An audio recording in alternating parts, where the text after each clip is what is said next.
Hello friends, welcome to my channel. Friends, अगर आप कोई भी ऐसे एग्जाम की प्रिपरेशन कर रहे हैं जो कि बैंकिंग फील्ड से है, इंश्योरेंस या फिर फाइनेंशियल मार्केट से रिलेटेड है, तो आज की वीडियो आप लोगों के लिए बहुत ही इंपॉर्टेंट होने वाली है, क्योंकि इसमें मोस्टली वो क्वेश्चंस डाले गए हैं जो कि प्रीवियस एग्जाम्स में बार बार पूछे जाते हैं। तो चलिए शुरू करते हैं।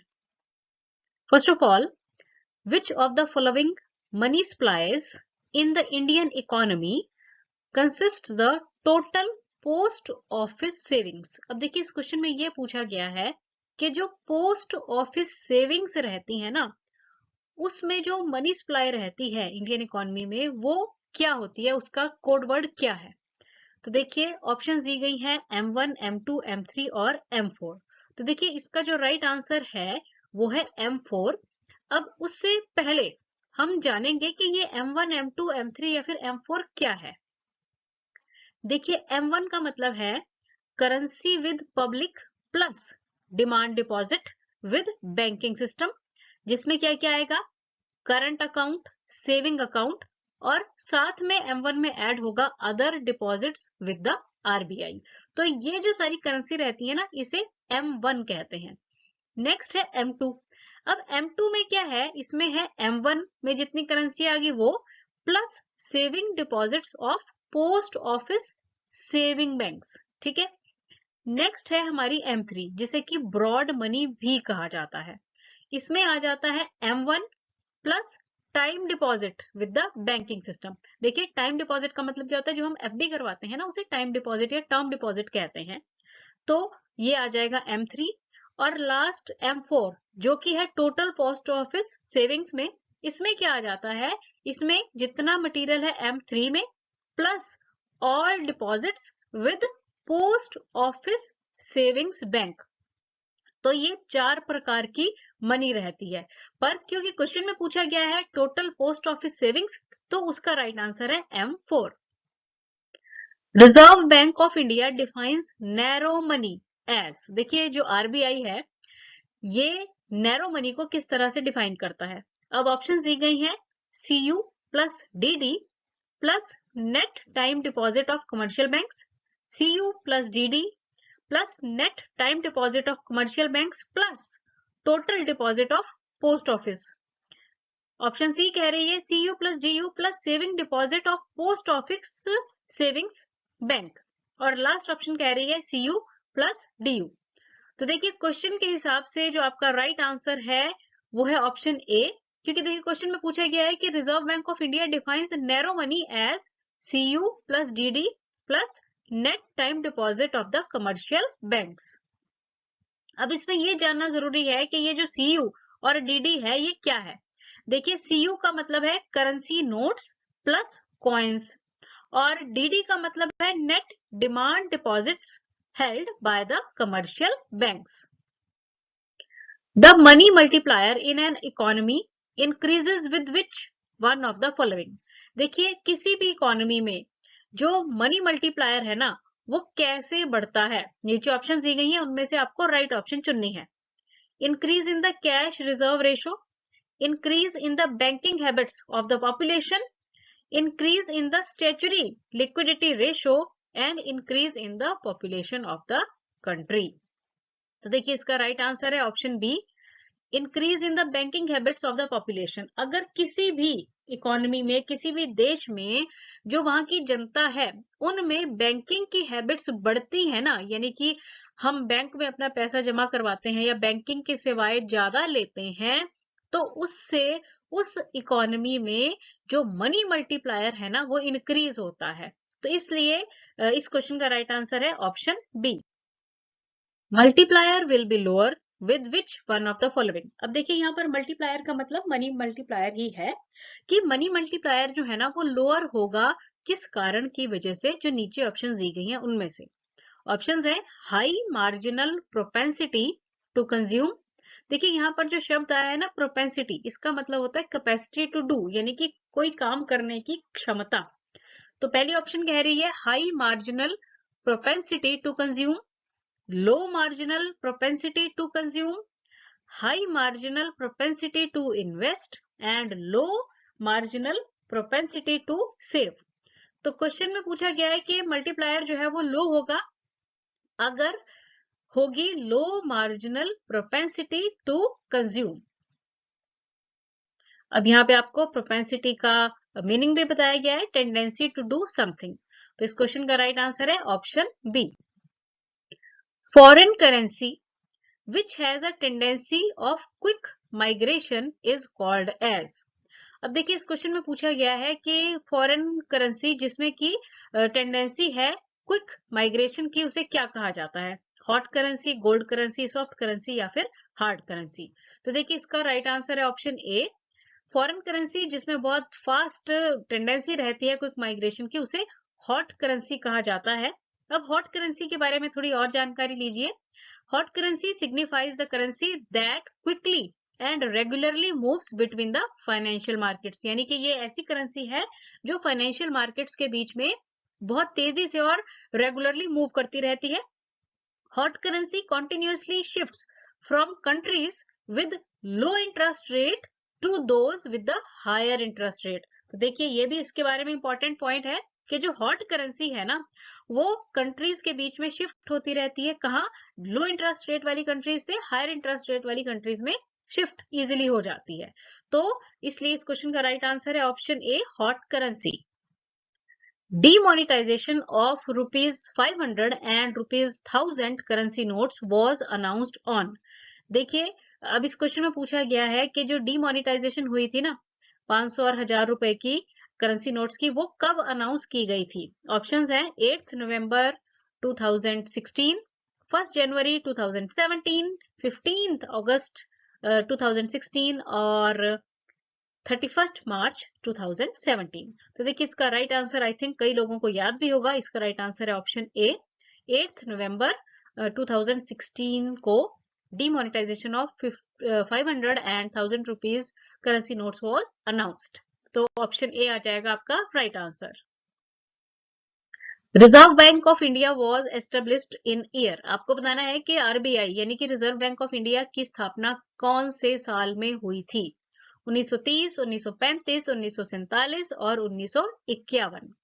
तो इसका राइट आंसर है ऑप्शन बी, 1935। अब देखिए कि आरबीआई के बारे में थोड़े और इंटरेस्टिंग फैक्ट्स भी जानने जरूरी हैं, क्योंकि क्वेश्चन किसी भी रूप में पूछा जाता है। फर्स्ट ऑफ ऑल, आरबीआई जो है इट वाज एस्टेब्लिश्ड इन अप्रैल 1 1935, यानी कि 1 अप्रैल 1935 को आरबीआई की स्थापना हुई। The bank was set up to address economic issues following the world war 1। अब देखिए क्या हुआ कि वर्ल्ड वॉर 1 हुई थी, तो उससे ना पूरी दुनिया में इकोनॉमिक इश्यूज आ गए थे, प्रॉब्लम्स आ गई थी। तो उसको ध्यान में रखते हुए रिजर्व बैंक ऑफ इंडिया की स्थापना की गई अप्रैल 1935 में। वैसे वर्ल्ड वॉर 1 तो काफी पहले हो चुका हुआ था, पर क्योंकि उस समय हमारा देश आजाद भी नहीं था, तो इसलिए स्थापना जो हुई वो कब हुई है? 1935 में हुई है। It was established as a private bank but was nationalised in 1949। तो देखिए जब इसकी स्थापना हुई थी ना, तब ये एक प्राइवेट बैंक की तरह था, पर फिर इसे नेशनलाइज कर दिया गया 1949 में। The RBI central office was first located in Kolkata but was permanently moved to Mumbai in 1937। तो देखिए स्थापना जो हुई थी इसकी, तब इसका जो ऑफिस था ना वो कलकत्ता में था, पर फिर 1937 में इसे मुंबई में परमानेंटली शिफ्ट कर दिया गया। अब नेक्स्ट क्वेश्चन में पूछा गया है कि to lower the interest rates the RBI should. अब देखिए इस क्वेश्चन में ये पूछा गया है कि आरबीआई को अगर इंटरेस्ट रेट कम करने हैं तो क्या करना चाहिए? ऑप्शंस हैं परचेज ऑफ सिक्योरिटीज, मतलब सिक्योरिटीज खरीदनी चाहिए, decrease the money supply, money supply को कम कर देना चाहिए, raise the treasury bill rate, treasury bill rate जो है वो बढ़ा देने चाहिए, and raise the reserve requirements, और रिजर्व रिक्वायरमेंट्स को भी बढ़ा देना चाहिए। तो देखिए इसका जो राइट आंसर है ना वो है परचेज ऑफ सिक्योरिटीज। अब सिक्योरिटीज क्या है उसके बारे में जानिए। अब देखिए क्योंकि इस क्वेश्चन का जो राइट आंसर है वो क्या है? बाय द सिक्योरिटीज और purchase the securities. When RBI purchase the government securities on the open market. देखिए जो गवर्नमेंट सिक्योरिटीज या गवर्नमेंट बॉन्ड्स होते हैं ना, अगर आरबीआई वो खरीदता है ओपन मार्केट से, it increases the reserve of the commercial banks. अब कमर्शियल बैंक का इससे रिजर्व बढ़ जाता है। And allows them to increase the loan and investment. तो जब देखिए उनका रिजर्व बढ़ जाएगा तो वो क्या करेंगे, वो लोगों को और प्रोत्साहित करेंगे कि लोग जो है वो लोन्स लें और इन्वेस्टमेंट बढ़ाएं अपनी। This leads to the lower of interest rate by the RBI, और इससे क्या होगा, आरबीआई का जो इंटरेस्ट रेट है वो कम कर दिया जाएगा। तो इस क्वेश्चन का राइट आंसर है purchase of securities. The monetary and credit policy is announced by which of the following. आपको बताना है कि जो मॉनेटरी एंड क्रेडिट पॉलिसी रहती है ना, वो किसके द्वारा अनाउंस की जाती है। Ministry of finance in the centre, RBI यानी कि Reserve Bank of India, SBI यानी कि स्टेट बैंक ऑफ इंडिया, और लास्ट क्वेश्चन कह रहा है प्लानिंग कमीशन। तो देखिए इसका जो राइट आंसर है ना वो है ऑप्शन बी, जो मॉनेटरी एंड क्रेडिट पॉलिसी है ना ये आरबीआई के द्वारा अनाउंस की जाती है। Option B is the right answer. Which of the following committee was constituted to scrutinize the application for the new banks in India? आपको बताना है उस कमेटी का नाम जिसके द्वारा जो नए बैंक्स इंडिया में है ना उसकी एप्लीकेशन को स्क्रूटनाइज किया गया। तो स्क्रूटनाइज का मतलब होता है कि छटनी की गई, चेक किया गया, है ना। तो कमेटीज की ऑप्शन में है Bandhan committee, Deepak Mohanty committee, Bimal Jalan committee और खंडेलवाल कमेटी। तो इसका राइट आंसर है option C, Bimal Jalan committee. Which of the following committees has given the recommendation on financial inclusion? देखिए फाइनेंशियल इंक्लूजन का जो रिकमेंडेशन है ना वो किस कमेटी के द्वारा दिया गया। फाइनेंशियल इंक्लूजन जो कि बैंकिंग में यूज होता है। ऑप्शंस है Rakesh Mohan committee, Rangarajan committee, Sinha committee और कालेर कमेटी। तो इसका जो राइट आंसर है वो है ऑप्शन बी, रंगाराजन कमेटी के द्वारा फाइनेंशियल इंक्लूजन की रिकमेंडेशन जो थी वो दी गई। अब फाइनेंशियल इंक्लूजन क्या चीज है इसको भी समझिए आप। कहते हैं कि it is a process of providing equal access to financial services for everyone, यानी कि हर एक व्यक्ति को फाइनेंशियल सर्विसेज जो है उनकी बराबर सेवाएं मिले। मतलब जो बैंकिंग की सर्विसेज है ना जैसे हम लोग लेते हैं उसमें अमीर गरीब का कोई फंडा ना हो, हर एक व्यक्ति को इक्वली सारी बैंकिंग सेवाएं मिले regardless of their income level. This includes access to banking, loans, equity and insurance product. अब इन सेवाओं में क्या क्या आ जाता है, जैसे हम बैंकिंग की सेवाएं लेते हैं, लोन्स लेते हैं, इक्विटी या फिर इंश्योरेंस प्रोडक्ट्स लेते हैं, तो ये सभी के लिए इक्वल हो, इसे कहा जाता है फाइनेंशियल इंक्लूजन। और फाइनेंशियल इंक्लूजन की रिकमेंडेशन रंगराजन कमेटी के द्वारा दी गई। Option B is the right answer. What do you mean by open market operation of the RBI? अब देखिए आरबीआई का जो ओपन मार्केट ऑपरेशन है ना उससे आप क्या समझते हैं। Trading of securities, auction of foreign currency, trade off gold या फिर नन ऑफ द अबव।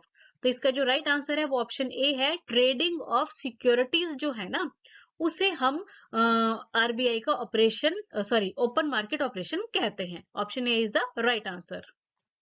अब देखिए कि इसमें ना ओपन मार्केट ऑपरेशन जो है जिसे कि ओएमओ भी कहा जाता है, the purchase and sale of securities in the open market by the central bank, ये है इसका मतलब। चलिए नेक्स्ट है आपका question. In India repo rate, reverse repo rate is announced and fixed by whom. आपको बताना है कि भारत में ये जो रेपो रेट और रिवर्स रेपो रेट रहता है ना ये किसके द्वारा अनाउंस और फिक्स किया जाता है। Ministry of finance, the prime minister of India, RBI या फिर द प्रेसिडेंट ऑफ इंडिया। तो देखिए इसका जो राइट आंसर है वो है ऑप्शन सी, आरबीआई। तो आपको याद रखना है कि रेपो रेट और रिवर्स रेपो रेट जो है इसको अनाउंस भी आरबीआई के द्वारा किया जाता है और फिक्स भी आरबीआई के द्वारा ही किया जाता है। Option C is the right answer. State Bank of India was previously known as. अब देखिए जो स्टेट बैंक ऑफ इंडिया है ना इसकी स्थापना हुई थी 1955 में, और इसका जब इसकी स्थापना हुई तब इसका क्या नाम था, मतलब प्रीवियसली इसको किस नाम से जाना जाता था। ऑप्शंस है cooperative bank of India, syndicate bank, imperial bank of India या फिर कैनरा बैंक। तो देखिए इसका जो राइट आंसर है वो ऑप्शन सी है, स्टेट बैंक ऑफ इंडिया को पहले इंपीरियल बैंक ऑफ इंडिया के नाम से जाना जाता था, और ये ध्यान रखना है इसकी स्थापना 1955 में हुई। Option C is the right answer. Which organisation regulates the pension products in India. आपको बताना है कि उस ऑर्गेनाइजेशन का नाम क्या है जो कि भारत में पेंशन प्रोडक्ट्स को रेगुलेट करती है। ऑप्शंस हैं IRDAI, जिसकी फुल फॉर्म आप जानते हैं आई थिंक, अगर नहीं जानते तो है insurance regulatory and development authority of India, RBI यानी कि Reserve Bank of India, PFRDA जिसकी फुल फॉर्म है pension fund regulatory and development authority, और एंड में है सिडबी। तो अब आपको बताना है कि कौन से ऑर्गेनाइजेशन के द्वारा पेंशन प्रोडक्ट्स को रेगुलेट किया जाता है। तो इसका जो राइट आंसर है वो ऑप्शन सी है। जो pension fund regulatory and development authority जो है ये इंडिया में पेंशन फंड्स को रेगुलेट करती है। Option C is the right answer. Chairman of public sector banks are selected by. अब देखिए जो पब्लिक सेक्टर बैंक्स रहते हैं ना, उनकी जो चेयरमैन है उनकी सिलेक्शन कौन करता है? Banks board bureau, RBI, union ministry of finance, या फिर management concerned with the bank. तो देखिए इसका राइट आंसर ऑप्शन ए है कि जो बैंक बोर्ड ब्यूरो बना होता है ना, वो पब्लिक सेक्टर बैंक्स के चेयरमैन की सिलेक्शन करता है। Option A is the right answer. Shishu, Kishor and Tarun are the schemes of. अब देखिए यहाँ 3 स्कीम्स के नाम दिए गए हैं, शिशु, किशोर और तरुण।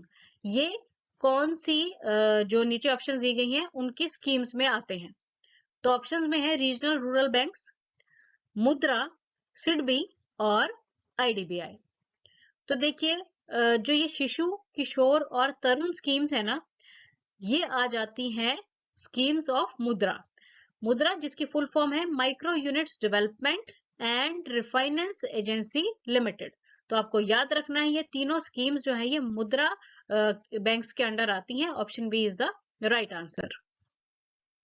The market in which loans of money can be obtained is called as. उस मार्केट को क्या कहेंगे जहां पर मनी के लोन्स, पैसे के लोन्स मिल जाते हैं? ऑप्शंस दी गई हैं reserve market, institutional market, money market या फिर एक्सचेंज मार्केट। तो देखिए इसका आंसर है money market. Option C is the right answer. Capital market means, आपको बताना है कि कैपिटल मार्केट का मतलब क्या होता है। शेयर मार्केट होता है, कैश मार्केट होता है, कमोडिटी मार्केट होता है, या फिर ऑल ऑफ द अबव होता है? तो देखिए कैपिटल मार्केट का मतलब होता है शेयर मार्केट। शेयर मार्केट को कैपिटल मार्केट भी कहा जाता है। Option A is the right answer. The SEBI was given statutory status in 1992 on the recommendation of. अब देखिए इस क्वेश्चन में पूछा गया है कि सेबी को स्टैच्यूटरी स्टेटस 1992 में दिया गया, पर किसकी रिकमेंडेशन पर यह दिया गया? देखिए सेबी की फुल फॉर्म है securities and exchange board of India. अब ये एक रेगुलेटरी अथॉरिटी है जिसका गठन किया गया 1988 में, यानी कि 1988 में इसे बनाया गया, पर स्टैच्यूटरी पावर जो है वो इसे मिली है 1992 में। अब क्वेश्चन में पूछा गया है कि इसको जो स्टैच्यूटरी स्टेटस मिला है वो किसकी रिकमेंडेशन पर मिला है? तो ऑप्शंस है चक्रवर्ती कमीशन, चेला कमीशन, तेंदुलकर कमेटी या फिर नरसिम्हा कमेटी। तो इसका जो राइट आंसर है वो ऑप्शन डी है, नरसिम्हा कमेटी के रिकमेंडेशन पर इसे स्टैच्यूटरी स्टेटस जो है वो मिला है। देखिए स्टैच्यूटरी स्टेटस का मतलब क्या होता है? लॉफुल या फिर जो कानून के द्वारा निर्धारित हो। तो ऑप्शन डी यानी कि नरसिम्हा कमेटी इस क्वेश्चन का राइट आंसर है। The business in the stock market other security markets is regulated by. अब आपको बताना है कि जो स्टॉक मार्केट का बिजनेस है या बाकी जो सिक्योरिटी मार्केट्स का बिजनेस है ना, वो किसके द्वारा रेगुलेट या फिर कंट्रोल किया जाता है? ऑप्शंस हैं securities and exchange board of India यानी कि SEBI, state and exchange bank of India, stock and exchange bank of India, stock trade and exchange bank of India. तो आई थिंक इसका आंसर आप सभी को पता होगा, ऑप्शन ए यानी कि securities and exchange board of India SEBI के द्वारा जो है स्टॉक मार्केट या फिर सिक्योरिटी मार्केट्स का बिजनेस रेगुलेट एंड कंट्रोल किया जाता है। Option A is the right answer. Dalal street is located in. आपको बताना है कि दलाल स्ट्रीट जो है ये कहां पर है? मुंबई, न्यू दिल्ली, लंदन या फिर पेरिस? तो इसका राइट आंसर है ऑप्शन ए यानी कि मुंबई में है दलाल स्ट्रीट, जहां पर स्टॉक मार्केट का काम होता है। Option A is the right answer. OTCEI is an. आपको बताना है कि ये OTCEI क्या है? Atomic submarine of China, economic policy of USA, Indian share market या फिर डिफेंस रिसर्च ऑर्गेनाइजेशन? तो देखिए इसका राइट आंसर है ये है Indian share market. Full form इसकी दी गई है the over the counter exchange of India, ये एक इलेक्ट्रॉनिक स्टॉक एक्सचेंज बेस्ड है जो कि इंडिया में है। तो आपको इसकी फुल फॉर्म भी याद रखना है, और ये क्या है, एक प्रकार से आप ये समझ सकते हैं कि ये क्या है, इलेक्ट्रॉनिक स्टॉक एक्सचेंज बेस है इंडिया में, तो उसका नाम है ये over the counter exchange of India. Option C is the right answer. For regulation of insurance trade in the country the government has formed. अब देखिए कि इंश्योरेंस ट्रेड, अब जैसे हमने पीछे पढ़ा कि शेयर मार्केट को जो रेगुलेट करता है वो तो है सेबी। अब जो इंश्योरेंस का बिजनेस है ना भारत देश में, उसको कौन रेगुलेट करता है? सेबी करता है, यानी कि security and exchange board of India. Reserve Bank of India यानी कि आरबीआई करता है। Insurance regulatory and development authority of India ये करता है, या फिर जनरल इंश्योरेंस कॉर्पोरेशन करता है। तो इसका जो राइट आंसर है वो ऑप्शन सी है कि भारत में जो इंश्योरेंस का बिजनेस है ना उसे रेगुलेट करता है insurance regulatory and development authority of India, IRDAI. The IRDA was renamed as IRDAI in year. अब देखिए कि पहले IRDA था नाम, है ना, जो कि इंश्योरेंस का रेगुलेटरी अथॉरिटी है, पर फिर इसको रीनेम कर दिया गया और नाम रख दिया गया IRDAI, यानी कि insurance regulatory and development authority of India. अब वो कब किया गया? तो देखिए हिंट ये है कि वो किया गया 2014 में, पर ऑप्शंस में 3 ऑप्शंस 2014 की है। तो इसका जो राइट आंसर है ना वो है ऑप्शन बी, यानी कि 26 दिसंबर 2014 को इसको रीनेम कर दिया गया IRDA से IRDAI। तो option B is the right answer. End में आप लोगों के लिए एक बोनस क्वेश्चन है जिसे आप ध्यान से पढ़ेंगे और इसका आंसर मुझे कमेंट करके बताएंगे। What is the full form of GIC? GIC की फुल फॉर्म क्या होती है? General index corporation, general industrial corporation, general insurance corporation, या फिर जनरल इंपोर्ट कॉर्पोरेशन? तो राइट आंसर मुझे जल्दी से कमेंट करके बताइए। Thanks for watching the video and best of luck.